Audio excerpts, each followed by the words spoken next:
Hi all, welcome to our channel turning PSC. അപ്പോൾ നമ്മൾ ഇന്ന് പഠിക്കാനായിട്ട് പോകുന്നത് 7ാം ക്ലാസ്സിലെ ഒരു SCRT ചാപ്റ്ററാണ്. ചാപ്റ്ററിൻ്റെ പേരാണ് നവകേരള സൃഷ്ടിക്കായി. സോഷ്യൽ സയൻസിലെ ഒരു ചാപ്റ്ററാണ് നവകേരള സൃഷ്ടിക്കായി. ഓക്കെ, ആദ്യം തന്നെ ഇവിടെ എന്താണ് മഹാകവി കുമാരനാശാൻ്റെ ദുരവസ്ഥയിലൊരു ആ കൃതിയിലെ കുറച്ച് വരികൾ നൽകിയിട്ടുണ്ട്. നമുക്ക് നോക്കാം. തൊട്ടുകൂടാത്തവർ തീണ്ടിക്കൂടാത്തവർ ദൃഷ്ടിയിൽപ്പെട്ടാലോ ദോഷമുള്ളോ, കെട്ടില്ലാത്തവർ തമ്മിലുണ്ണാത്തവരിങ്ങനെ യൊട്ടലഹോ ജാതി കോമരങ്ങൾ. ഓക്കെ, ഇതെന്ന് പറയുന്നത് ദുരവസ്ഥ എന്ന കൃതിയിലെ കുമാരനാശാന്റെ വരികളാണ്. ഓക്കെ, ഈ വരികളിൽ നിന്ന് അന്നത്തെ കേരളത്തിലെ സാമൂഹ്യ അവസ്ഥയെക്കുറിച്ച് നമുക്ക് പറയാം അല്ലെ. തൊട്ടുകൂടാത്തവർ തീണ്ടിക്കൂടാത്തവർ അല്ലെ, ഒരു ഐത്തത്തിനെ കുറിച്ചാണ് ഇതിനകത്ത് പറഞ്ഞു വയ്ക്കുന്നത് അല്ലെ.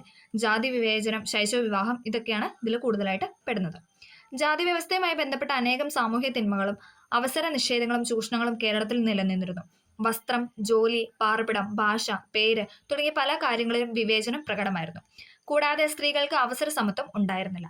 ഇത്തരം സാമൂഹിക അവസ്ഥ നിലനിന്നിരുന്നത് കൊണ്ട് തന്നെ സ്വാമി വിവേകാനന്ദൻ കേരളത്തെ എന്താണ് വിശേഷിപ്പിച്ചത്? ഭ്രാന്താലയം. നമുക്കറിയാം അല്ലെ, സ്വാമി വിവേകാനന്ദൻ കേരളത്തെ വിശേഷിപ്പിച്ചാണ് ഭ്രാന്താലയം എന്നല്ലേ. ഇന്ത്യയുടെ മറ്റു പല ഭാഗങ്ങളിൽ നിലനിന്നിരുന്ന ദുരാചാരങ്ങളെ അവയ്ക്കെതിരെ രൂപം കണ്ട സാമൂഹിക പരിഷ്കരണ പ്രസ്ഥാനങ്ങളെ കുറിച്ച് നമ്മൾ നേരത്തെ പറഞ്ഞല്ലേ. രാജാറാം മോഹൻ റോയ്, സ്വാമി ദയാനന്ദ സരസ്വതി, ഇവരൊക്കെ പറഞ്ഞു വെച്ച ഓരോ കാര്യങ്ങളും നമ്മൾ നേരത്തെ പഠിച്ചായിരുന്നല്ലേ. കഴിഞ്ഞ വീഡിയോയിൽ അത് പറഞ്ഞിട്ടുണ്ട്. അപ്പോൾ കണ്ടിട്ടില്ലാത്തവർ ആ വീഡിയോയും കൂടെ ഒന്ന് കണ്ടു നോക്കാം. ഓക്കെ, ഐത്തത്തിനെതിരെ കിണറുകൾ. നമുക്ക് ഫസ്റ്റ് നോക്കാനുള്ളത് ആരാണ്? വൈകുണ്ഠസ്വാമികളെ പറ്റിയാണ്. ഓക്കെ, ഐത്തത്തിനെതിരെ കിണറുകൾ. കേരളത്തിലെ ആദ്യകാല സാമൂഹിക പരിഷ്കർത്താക്കളിൽ ഒരാളായിരുന്നു ആരെന്ന് പറയുന്നത്? വൈകുണ്ഠസ്വാമികൾ അല്ലെ. കേരളത്തിലെ ആദ്യകാല സാമൂഹിക പരിഷ്കർത്താക്കളിൽ ഒരാളായിരുന്നു ആരെന്ന് പറയുന്നത്? വൈകുണ്ഠ സ്വാമികൾ എന്ന് പറയുന്നത്. കന്യാകുമാരിയിലെ ശാസ്താംകോയിലാണ് വൈകുണ്ഠസ്വാമി ജനിച്ചത്. ഇത് PYQ ആണ്. കന്യാകുമാരിയിലെ ശാസ്താംകോയിലാണ് ആര് ജനിച്ചത്?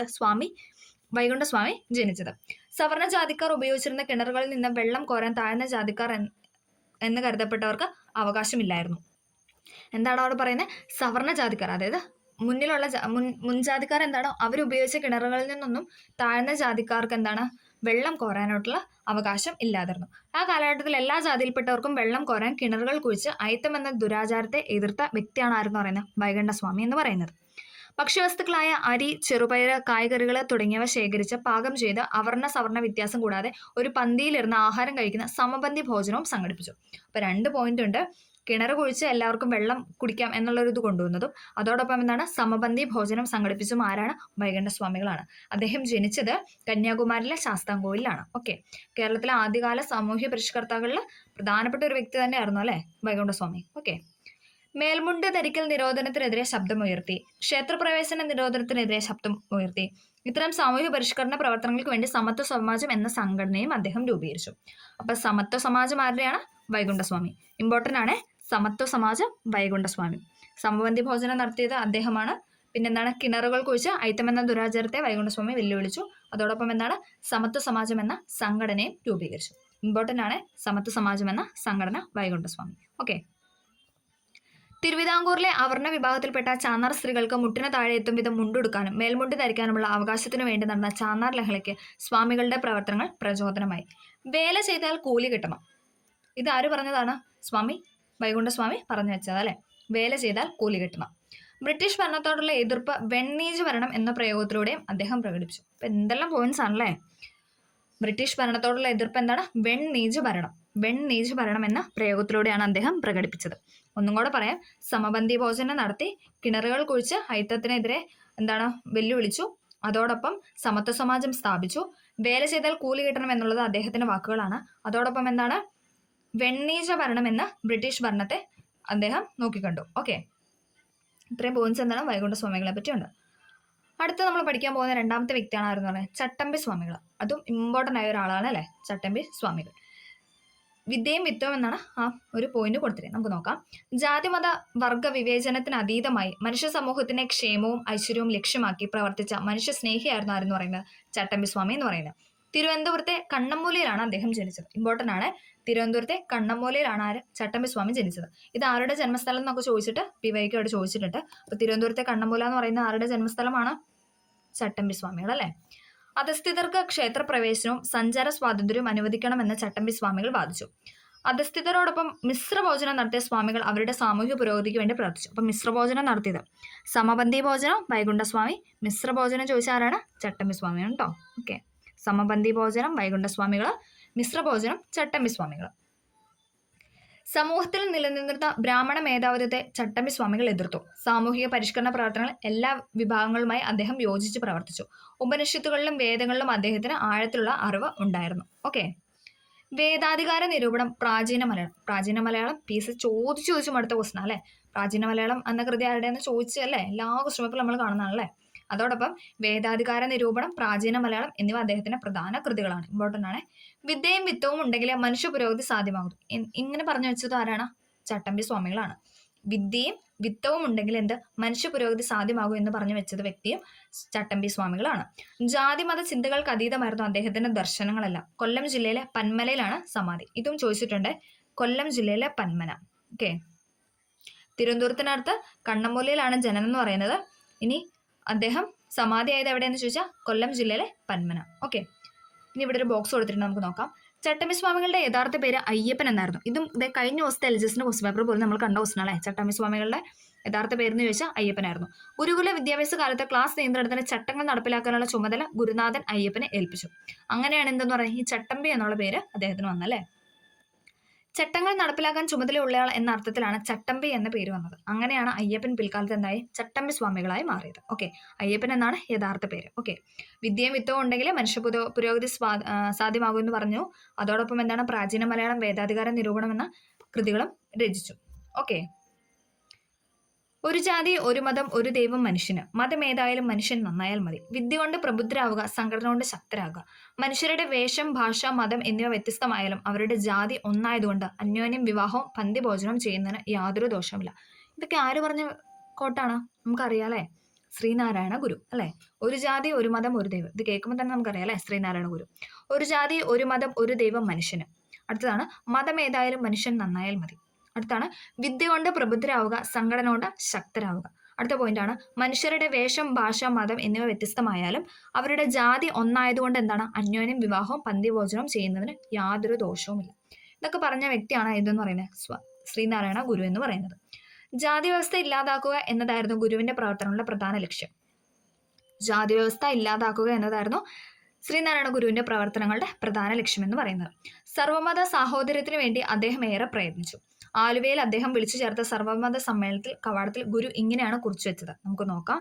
വാദിക്കുവാനും ജയിക്കുവാനല്ല, അറിയാനും അറിയിക്കുവാനാണ് ഈ സമ്മേളനം. ഇമ്പോർട്ടൻ്റ് ആണ്. ഇത് എവിടെയാണെന്നും അല്ലെങ്കിൽ ഇത് ഏത് സമ്മേളനത്തിൽ വെച്ചാണ് അതിന്റെ സ്ഥലവും കാര്യങ്ങളും ഒക്കെ ചോദിച്ചിട്ടുണ്ട്. വാദിക്കുവാനും ജയിക്കുവാനുമല്ല, അറിയാനും അറിയിക്കുവാനുമാണ് ഈ സമ്മേളനം എന്ന് പറഞ്ഞത്. സർവമത സമ്മേളനത്തിന് കവാടത്തിൽ ഗുരു കുറിച്ചു വെച്ച വാക്യങ്ങളാണ്. മനുഷ്യത്വമാണ് മനുഷ്യന്റെ ജാതി. ഇങ്ങനെ പറഞ്ഞത് ഇതും PYക്കാണ്. കഴിഞ്ഞ എനിക്ക് തോന്നുന്നു LDO അങ്ങനെ ഏതൊരു ക്വസ്റ്റ്യനിലും ഇങ്ങനെ ഇത് ചോദിച്ചിട്ടുണ്ടായിരുന്നു. മനുഷ്യത്വമാണ് മനുഷ്യന്റെ ജാതി എന്ന ഗുരുവിന്റെ പ്രഖ്യാപനം കേരളീയ സമൂഹത്തിൽ നവചലനങ്ങൾ സൃഷ്ടിച്ചു. ഒരു പരിഷ്കൃത സമൂഹത്തെ രൂപപ്പെടുത്തുക എന്നതായിരുന്നു ശ്രീനാരായണ ഗുരുവിന്റെ പ്രധാന ലക്ഷ്യമെന്ന് പറയുന്നത്. അധസ്ഥിത ജനതയുടെ സാമൂഹിക ഉന്നമനം ആശയപ്രചരണങ്ങളിലൂടെ മാത്രം നേടാവുന്ന ഒന്നല്ല എന്ന് ഗുരുവിന് അറിയാമായിരുന്നു. ദാരിദ്ര്യ നിർമ്മാർജ്ജന പരിപാടികളിലൂടെ സാമൂഹിക മാറ്റത്തിന് പ്രായോഗികമായി ഗുരു ശ്രമിച്ചു. ദാരിദ്ര്യ നിർമ്മാർജ്ജന പരിപാടികളിലൂടെ അദ്ദേഹം സാമൂഹിക മാറ്റത്തിന് പ്രായോഗികമായിട്ട് അദ്ദേഹം ശ്രമിച്ചു. വ്യവസായശാലകൾ സ്ഥാപിച്ച് ജനങ്ങൾക്ക് ജോലി നൽകാൻ അദ്ദേഹം നിർദ്ദേശിച്ചു. വ്യവസായശാലകളൊക്കെ സ്ഥാപിച്ച് എന്താണ് ജനങ്ങൾക്ക് അല്ലെ, അവിടെയുള്ളവർക്കൊക്കെ ജോലി നൽകാനായിട്ട് അദ്ദേഹം നിർദ്ദേശിച്ചു. അക്കാലത്ത് നിലനിന്നിരുന്ന പുളികുടി, തിരണ്ടു കല്യാണം, താലികെട്ട് കല്യാണം തുടങ്ങിയവ ദുരാചാരങ്ങൾക്കെതിരെ അദ്ദേഹം ജനങ്ങളെ ബോധവൽക്കരിച്ചു. എന്താണ് പുളികുടി, തിരണ്ട് കല്യാണം, താലികെട്ട് കല്യാണം? ഇത് പണ്ടൊക്കെ ഉണ്ടായിരുന്ന ഓരോ ആചാരങ്ങളായിരുന്നു അല്ലേ. അപ്പൊ അതൊക്കെ എന്താണ് ആ ദുരാചാരങ്ങൾക്കെതിരെ അദ്ദേഹം ജനങ്ങളെ ബോധവൽക്കരിച്ചു. ഇതൊന്നും പാടില്ല എന്നുള്ള രീതിയിൽ ബോധവൽക്കരിച്ചു. ആർഭാടവും അമിതവ്യവും ഒഴിവാക്കി ലളിത ജീവിതം നയിക്കാൻ ഉപദേശിച്ചു. ആർഭാടവും അമിതവ്യവും ഒഴിവാക്കി എന്താണ് ലളിത ജീവിതം അല്ലെ, നോർമൽ ആയിട്ടുള്ളൊരു ലൈഫ് സ്റ്റൈൽ അദ്ദേഹം ഉപദേശിച്ചു. ഗുരു സന്ദേശങ്ങൾ പ്രചരിപ്പിക്കാനും നടപ്പിലാക്കാനും വേണ്ടി 1903 സ്ഥാപിക്കപ്പെട്ടതാണ് എന്തെന്ന് പറയുന്നത് ശ്രീനാരായണ ധർമ്മ പരിപാലന യോഗം അഥവാ SNDP. അപ്പൊ SNDP എന്നാ രൂപീകരിച്ചെന്ന് ചോദിച്ചാൽ 1903. ഓക്കെ, 1903. തിരുവനന്തപുരം ജില്ലയിലെ ചെമ്പഴന്തിയിലാണ് ശ്രീനാരായണ ഗുരു ജനിച്ചത്. ചോദിച്ചിട്ടുണ്ട് ചെമ്പഴന്തി ആരുടെ ജന്മസ്ഥലമാണെന്ന് ചോദിച്ചിട്ടുണ്ട്. ശ്രീനാരായണ ഗുരു. ആത്മോപദേശ ശതകം, ദർശനമാല, ദേവദശകം. ഇത് ഇമ്പോർട്ടൻ്റ് ആണ്. വേറെ ഏത് കൃതികൾ പഠിച്ചില്ലെങ്കിലും നമ്മൾ ഗുരുവിന്റെ ഈ 3 കൃതികളെങ്കിലും മിനിമം പഠിച്ചിരിക്കണം. ആത്മോപദേശ ശതകം, ദർശനമാല, ദേവദശകം. ഇതൊക്കെ ആരുടെ കൃതിയാണ്? ശ്രീനാരായണ ഗുരുവിന്റെ കൃതികളാണ്. സാമൂഹ്യ നവോത്ഥാന രംഗത്ത് ഗുരുവിന്റെ സംഭാവനകൾ ടാഗോർ, മഹാത്മാഗാന്ധി തുടങ്ങിയവരുടെ പ്രശംസയ്ക്ക് പാത്രമായി. വിദ്യാലയം പ്രധാന ദേവാലയം. ശ്രീനാരായണ ഗുരു നടത്തിയ ക്ഷേത്ര പ്രതിഷ്ഠകൾ ജാതി വ്യവസ്ഥയുടെ അടിത്തറ ഇളക്കുന്നതായിരുന്നു. അരുവിപ്പുറത്തെ ശിവലിംഗ പ്രതിഷ്ഠ, കാരമുക്ക് ക്ഷേത്രത്തിലെ ദീപപ്രതിഷ്ഠ, ശിവഗിരിയിലെ ശാരദാ പ്രതിഷ്ഠ എന്നിവയിൽ പ്രധാനപ്പെട്ടവയായിരുന്നു. ആലപ്പുഴ ജില്ലയിലെ കളനുംകോടത്തായിരുന്നു ഗുരു നടത്തിയ അവസാന പ്രതിഷ്ഠ. ഇതും ചോദിച്ചിട്ടുണ്ട്. ആലപ്പുഴ ജില്ലയിലെ കളനുംകോട്. ഓം എന്നെഴുതിയ കണ്ണാടിയാണ് അവിടെ പ്രതിഷ്ഠിച്ചത്. ഇപ്പൊ കളവൻകോടത്ത് പ്രതിഷ്ഠിച്ച എന്താണ്? ഓം എന്നെഴുതിയ കണ്ണാടി. ക്ഷേത്രങ്ങളുടേതിന് തുല്യമായ പ്രാധാന്യം വിദ്യാലയങ്ങൾക്ക് നൽകിയ ഗുരു ഇങ്ങനെ പറഞ്ഞു: ഇനി ക്ഷേത്ര നിർമ്മാണമല്ല വിദ്യാലയ നിർമ്മാണമാണ് ജനതയ്ക്ക് വേണ്ടത്. PYQ ഇനി ക്ഷേത്ര നിർമ്മാണമല്ല വിദ്യാലയ നിർമ്മാണമാണ് വേണ്ടത്. ഓക്കെ, കഴിഞ്ഞ ദിവസത്തെ ക്വസ്റ്റ്യൻ പേപ്പറിൽ ഈ പോയിന്റ് ഉണ്ടായിരുന്നു. ഓക്കെ, ഇനി ക്ഷേത്ര നിർമ്മാണമല്ല വിദ്യാലയ നിർമ്മാണമാണ് ജനതയ്ക്ക് വേണ്ടെന്ന് അഭിപ്രായപ്പെട്ട വ്യക്തിയാണ് ആരെന്ന് പറയുന്നത്? ശ്രീനാരായണ ഗുരു. ഓക്കെ, അടുത്ത വ്യക്തിയാണ് അയ്യങ്കാളി. അധസ്ഥിതരുടെ ഉന്നമനത്തിനു വേണ്ടി പ്രയത്നിച്ച പരിഷ്കർത്താവായിരുന്നു ആരെന്ന് പറയുന്നത്? അയ്യങ്കാളി.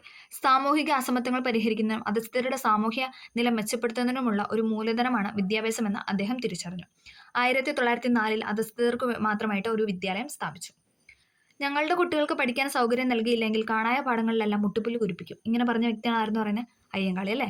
ഞങ്ങളുടെ കുട്ടികൾക്ക് പഠിക്കാൻ സൗകര്യം നൽകിയില്ലെങ്കിൽ കാണായ പാഠങ്ങളിലെല്ലാം മുട്ടുപുല്ല് കുരിപ്പിക്കും. അന്നൊന്നും എന്താണ്, ആ ജാതിയിൽപ്പെട്ടവർക്കൊന്നും പഠിക്കാനുള്ള സ്വാതന്ത്ര്യം അല്ലെങ്കിൽ സ്കൂൾ വിദ്യാലയങ്ങളിലൊന്നും പോകാനുള്ള ഒരു ഇതുണ്ടായിരുന്നില്ല. അപ്പോൾ അത് വെച്ചിട്ടാണ് അദ്ദേഹം ഇങ്ങനെ പറഞ്ഞത്: ഞങ്ങളുടെ കുട്ടികൾക്ക് പഠിക്കാൻ സൗകര്യം നൽകിയില്ലെങ്കിൽ കാണായ പാഠങ്ങളിലെല്ലാം മുട്ടുപുല്ല് കുരിപ്പിക്കും. ഓക്കെ, തിരുവനന്തപുരം ജില്ലയിലെ വെങ്ങാനൂരിലാണ് അയ്യങ്കാളി ജനിച്ചത്. തിരുവനന്തപുരം ജില്ലയിലെ വെങ്ങാനൂരിലാണ് അയ്യങ്കാളിയുടെ ജനനം. സാമൂഹ്യ പരിഷ്കരണ പ്രവർത്തനങ്ങൾക്ക് വേണ്ടി അദ്ദേഹം സ്ഥാപിച്ച സംഘടനയാണ് സാധുജന പരിപാലന സംഘം. സാധുജന പരിപാലന സംഘം. അവർണ ജാതിക്കാർക്ക് പൊതുനിരത്തുകളിലൂടെയുള്ള സഞ്ചാര സ്വാതന്ത്ര്യം, അധസ്ഥിത വിഭാഗത്തിൽപ്പെട്ട കുട്ടികൾക്ക് സ്കൂൾ പ്രവേശനം, തൊഴിലെടുക്കുന്നവർക്ക് കൂലി വർധനവ് എന്നിവ ഈ സംഘടനയുടെ ലക്ഷ്യങ്ങളായിരുന്നു. അധസ്ഥിത വിഭാഗങ്ങളുടെ നേതാവ് എന്ന നിലയിൽ പ്രസിദ്ധനായ അയ്യങ്കാളി ശ്രീമൂലം പ്രജാസഭയിലെ അംഗമായി. അയ്യങ്കാളിയുടെ പ്രവർത്തനങ്ങളെ ഗാന്ധിജി പ്രകീർത്തിച്ചു. വില്ലുവണ്ടിയിലെ ചരിത്രയാത്ര. നമുക്കൊരു ബോക്സ് നോക്കാം. 1893 വെങ്ങാനൂരിലെ പൊതുവഴിയിലൂടെ ഒരു വില്ലുവണ്ടിയിൽ യാത്ര ചെയ്ത അയ്യങ്കാളി സാമൂഹ്യ വിലക്ക് ലംഘിച്ചു. എന്നാണ് വില്ലുവണ്ടി യാത്ര എന്ന് ചോദിച്ചാൽ 1893 893. ഓക്കെ, അധസ്ഥിതരുടെ സഞ്ചാര സ്വാതന്ത്ര്യത്തിന് തുടക്കം കുറിച്ച അയ്യങ്കാളി തിരുവിതാംകൂറിലെ മുഖ്യ നിരത്തുകളിലൂടെ വില്ലുവണ്ടിയിൽ സഞ്ചരിച്ച് ചരിത്രം സൃഷ്ടിച്ചു. ഓക്കെ, അപ്പം വില്ലുവണ്ടി യാത്ര എന്നാന്ന് ചോദിച്ചാൽ 1893. അടുത്താണ് കല്ലുമാല സമരം. അധസ്ഥിത വിഭാഗത്തിൽപ്പെട്ട സ്ത്രീകൾ കല്ലുമാല ആഭരണമായി ധരിക്കുന്നവരായിരുന്നു.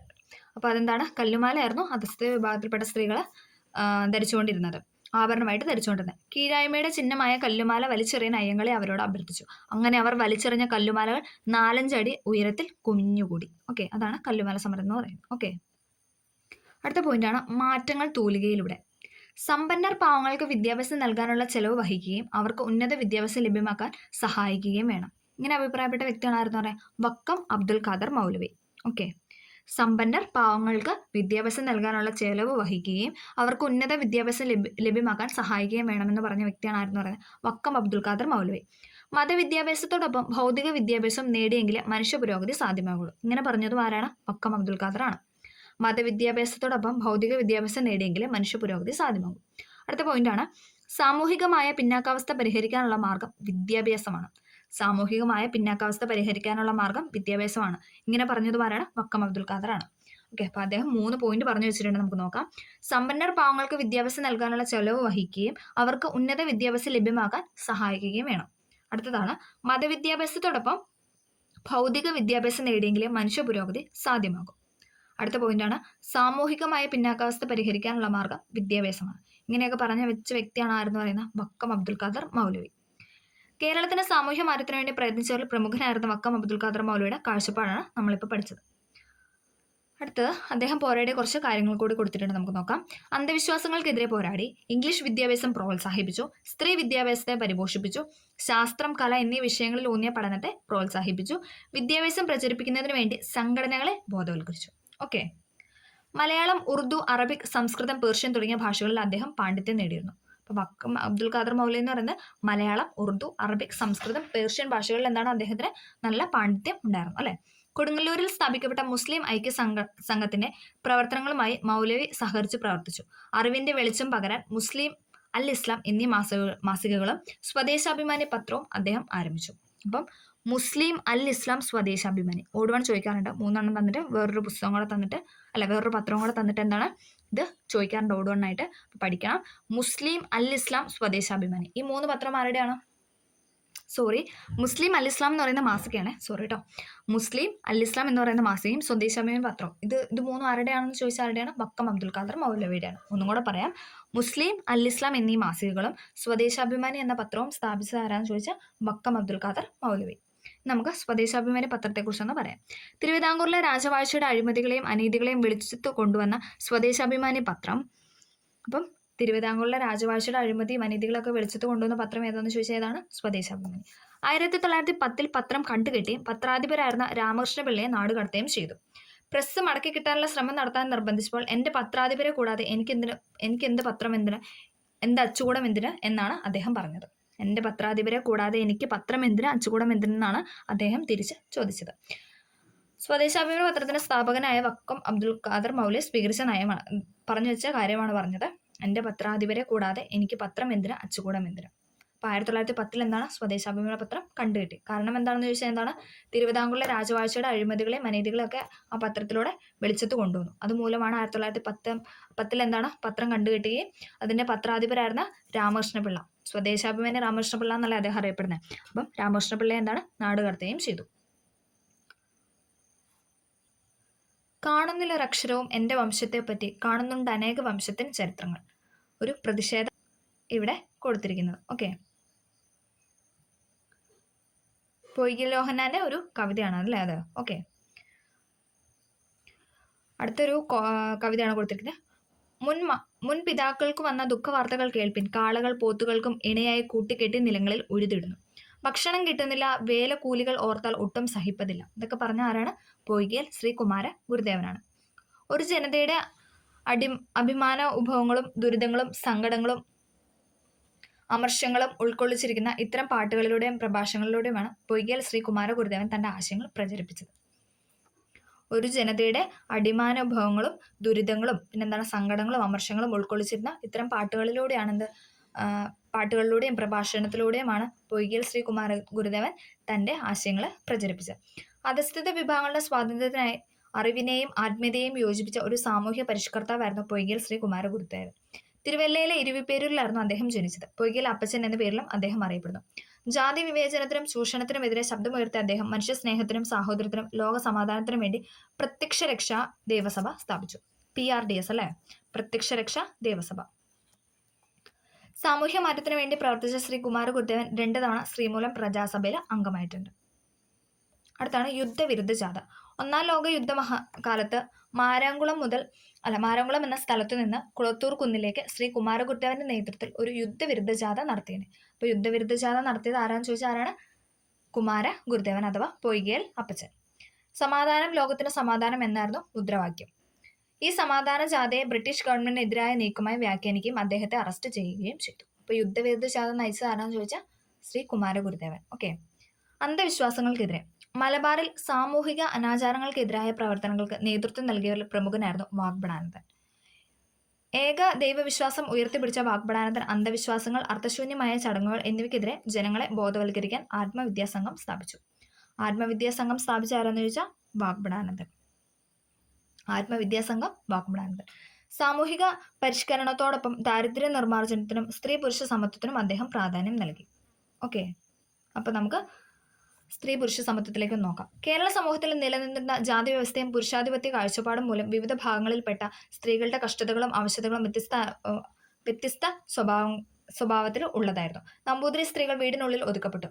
തൊഴിലെടുക്കുന്ന അവർണ വിഭാഗത്തിൽപ്പെട്ട സ്ത്രീകൾക്ക് സവർണരിൽ നിന്നാണ് ചൂഷണവും സാമൂഹിക വിവേചനവും അനുഭവിക്കേണ്ടി വന്നത്. സ്ത്രീകൾ നേരിട്ട് ഇത്തരം ചൂഷണങ്ങൾക്കും വിവേചനത്തിനും അസമത്വത്തിനുമെതിരെ സാമൂഹിക പരിഷ്കർത്താക്കൾ ശബ്ദമുയർത്തി. നാം ഈ അദ്ദേഹത്തിൽ ചർച്ച ചെയ്ത് അതൊക്കെയായിരുന്നു അല്ലേ, നമ്മൾ പറഞ്ഞല്ലേ, ചാന്നാർ ലഹള കാര്യങ്ങൾ എല്ലാം നമ്മൾ ഇതിനകത്ത് പറഞ്ഞു. കല്ലുമാല സമരം അതൊക്കെ നമ്മൾ ഈ ചാപ്റ്ററിലൂടെ പറഞ്ഞു വെച്ചല്ലേ. കാസർഗോഡ് ജില്ലയിലെ ചീമേനിയിൽ നടന്ന തോൽവിറക് സമരവും കണ്ണൂർ ജില്ലയിലെ കണ്ടകൈ ഗ്രാമത്തിൽ കണ്ടകൈ കുഞ്ഞാക്കമ്മയുടെ നേതൃത്വത്തിൽ നടന്ന മേച്ചിൽപ്പുലി സമരവും സ്ത്രീകളായിരുന്നു നയിച്ചത്. അപ്പം സ്ത്രീകൾ നയിച്ച കുറച്ച് പ്രക്ഷോഭമാണ് പറഞ്ഞത്. ഏതൊക്കെയാണ്? കാസർഗോഡ് ജില്ലയിലെ ചീമേനിയിൽ നടന്ന തോൽവിറക് സമരവും കണ്ണൂർ ജില്ലയിലെ കണ്ടകൈ ഗ്രാമത്തിൽ നടന്ന കണ്ടകൈ കുഞ്ഞാക്കമ്മയുടെ നേതൃത്വത്തിൽ നടന്ന മേച്ചിൽപ്പുലി സമരവും സ്ത്രീകളായിരുന്നു നയിച്ചത്. നമ്പൂതിരി സമുദായത്തിൽ സ്ത്രീകൾ അനുഭവിച്ചിരുന്ന അസമത്വത്തിനും വിവേചനത്തിനും എതിരെ ആ സമുദായത്തിൽ തന്നെയുള്ള VT ഭട്ടതിരിപ്പാട്, MR ഭട്ടതിരിപ്പാട് മുതലായവർ നടത്തിയ പ്രവർത്തനങ്ങൾ വലിയ മാറ്റങ്ങൾ ഉണ്ടാക്കി. നമുക്കറിയാലേ, അടുക്കളയിൽ നിന്ന് അരങ്ങത്തേക്ക്. അത് ആരായിരുന്നു? ആരുടെ ആയിരുന്നു അത്? VTയുടെ നാടകമായിരുന്നു അല്ലേ. ഓക്കെ, അടുക്കളയിൽ നിന്ന് അരങ്ങത്തേക്ക് എന്ന് പറയുന്നത് VT ഭട്ടതിരിപ്പാടിൻ്റെ നാടകമായിരുന്നു. ഇനി അടുത്താണ് പ്രേംജിയുടെ ഋതുമതി എന്ന നാടകം. പ്രേംജിയുടെയാണ് ഋതുമതി എന്ന നാടകം. ഇത് ചോദിച്ചിട്ടുണ്ട്. അടുക്കളയിൽ നിന്ന് അരങ്ങത്തേക്ക് VT ഭട്ടതിരിപ്പാട്, ഋതുമതി എന്നത് പ്രേംജിയുടെ നാടകമാണ്. നമ്പൂതിരി സ്ത്രീകളെ സ്വയം പര്യാപ്തരാക്കാനുള്ള പ്രവർത്തനങ്ങൾക്ക് നേതൃത്വം കൊടുത്തവരാണ് ആര്യാപ്പള്ളം, ദേവകി നരിക്കാട്ടരി, പാർവതി നെന്മേനി മംഗലം എന്നിവർ. ഓക്കെ, സ്ത്രീ വിവേചനത്തിനും തൊഴിൽ ചൂഷണത്തിനും എതിരായി കൂലി കൂടുതൽ, വസ്ത്രധാരണം എന്നിവയ്ക്ക് വേണ്ടിയും പുതിയ ആശയങ്ങളും പ്രവർത്തനങ്ങളും രൂപപ്പെട്ടു. ഇത് സ്ത്രീ പുരുഷ സമത്വത്തിൽ അധിഷ്ഠിതമായ ആധുനിക ജനാധിപത്യ കാഴ്ചപ്പാടിന്റെ രൂപീകരണത്തിന് സഹായകമായി. അടുത്തൊരു പോയിന്റാണ് മിഷണറി പ്രവർത്തനങ്ങൾ. കേരളത്തിലെ സാമൂഹ്യ പരിഷ്കരണ പ്രവർത്തനങ്ങളിൽ ക്രിസ്ത്യൻ മിഷണറിമാർ സുപ്രധാനമായ പങ്ക് വഹിച്ചിട്ടുണ്ട്. വിദ്യാഭ്യാസ രംഗത്ത് അവരുടെ പ്രവർത്തനങ്ങൾ വിലപ്പെട്ടതായിരുന്നു. ജാതി മത ചിന്തകൾക്ക് അതീതമായി എല്ലാ വിഭാഗം കുട്ടികൾക്കും അവരുടെ വിദ്യാലയങ്ങളിൽ പ്രവേശനം അനുവദിച്ചു. ഈ വിദ്യാഭ്യാസ മുന്നേറ്റം കേരളത്തിൽ സാമൂഹിക ഉണർവിന് പ്രചോദനമേകി. കേരളത്തിൽ പ്രവർത്തിച്ച മിഷണറിമാർ എന്ന് പറയാം London mission society, church mission society, Basil evangelical society. London mission society എവിടെയായിരുന്നു? തിരുവനന്തപുരത്ത് അല്ലേ. ലണ്ടൻ മിഷൻ സൊസൈറ്റി തിരുവനന്തപുരത്ത്. ചർച്ച് മിഷൻ സൊസൈറ്റി എവിടെയാണോ? തൃശ്ശൂർ അല്ലേ. London mission society Thiruvithamkoor, church mission society Thrissur. ഇനി ബാസിൽ ഇവാഞ്ചലിക്കൽ മിഷൻ എവിടെയാണ്? മലബാറിൽ അല്ലേ. കേരളത്തിന്റെ സാമൂഹ്യ വിദ്യാഭ്യാസ മേഖലകളിൽ പുത്തനുണർവ് സൃഷ്ടിച്ച മറ്റ് പരിഷ്കർത്താക്കളായിരുന്നു സഹോദരൻ അയ്യപ്പൻ, പണ്ഡിറ്റ് KP കറുപ്പൻ, സെയ്ദ് മക്തി തങ്ങൾ മുതലായവർ. സഹോദരൻ അയ്യപ്പന്, പണ്ഡിറ്റ് KP കറുപ്പൻ ഉണ്ടായിരുന്നു, പിന്നെ സെയ്ദ് മക്തി തങ്ങൾ മുതലായവർ. സമൂഹത്തിൽ നിലനിന്നിരുന്ന ജാതി വ്യവസ്ഥയ്ക്കും അന്ധവിശ്വാസങ്ങൾക്കുമെതിരെ ഇവർ ജനങ്ങളെ ബോധവൽക്കരിച്ചു. വിദ്യാഭ്യാസത്തിന്റെ പ്രാധാന്യം ഊന്നി പറഞ്ഞു. സാമൂഹിക പരിഷ്കരണത്തോടൊപ്പം മാനവ മൈത്രി സന്ദേശം പ്രചരിപ്പിക്കാനായിട്ട് അവർ ആഹ്വാനം ചെയ്തു. ഇത്തരം സാമൂഹിക പരിഷ്കരണ പ്രസ്ഥാനങ്ങളിലൂടെ ആർജിച്ച പുരോഗതിയാണ് കേരളത്തിന്റെ പിൽക്കാല വളർച്ചയെ മുന്നോട്ട് നയിച്ചത്. ഈ പരിഷ്കരണ പ്രവർത്തനങ്ങളിലൂടെ കേരളത്തിലുണ്ടായ നേട്ടങ്ങൾ നമുക്കൊന്ന് നോക്കാം. പൊതു നിരത്തുകളിലൂടെയുള്ള സഞ്ചാര സ്വാതന്ത്ര്യം അനുവദിക്കപ്പെട്ടു. തൊഴില്, പേര്, പാർപ്പിടം, വസ്ത്രം എന്നിവയുമായി ബന്ധപ്പെട്ട് നിലനിന്നിരുന്ന വിവേചനങ്ങൾക്കെതിരെ മുന്നേറ്റങ്ങൾ ഉയർന്നു വന്നു. ജാതീയമായ ഉച്ചനീചത്വങ്ങൾ ചോദ്യം ചെയ്യപ്പെട്ടു. വിദ്യാഭ്യാസം പുരോഗതിയുടെ അടിസ്ഥാനമാണെന്ന തിരിച്ചറിവ് രൂപപ്പെട്ടു. ആധുനിക വിദ്യാഭ്യാസത്തിന് പ്രോത്സാഹനം ലഭിച്ചു. സ്ത്രീ വിദ്യാഭ്യാസത്തിനെയും സ്ത്രീ പുരുഷ സമത്വത്തിനെയും പ്രാധാന്യം തിരിച്ചറിഞ്ഞു. അപ്പോൾ എന്താണ്, ഇതോടുകൂടി ഈ ചാപ്റ്റർ തീർന്നിട്ടുണ്ട്. അപ്പോൾ എല്ലാവർക്കും ക്ലിയർ ആയെന്ന് പ്രതീക്ഷിക്കുന്നു. ഇഷ്ടമായെങ്കിൽ ലൈക്ക് ചെയ്ത് സപ്പോർട്ട് ചെയ്യുക. Okay, thank you.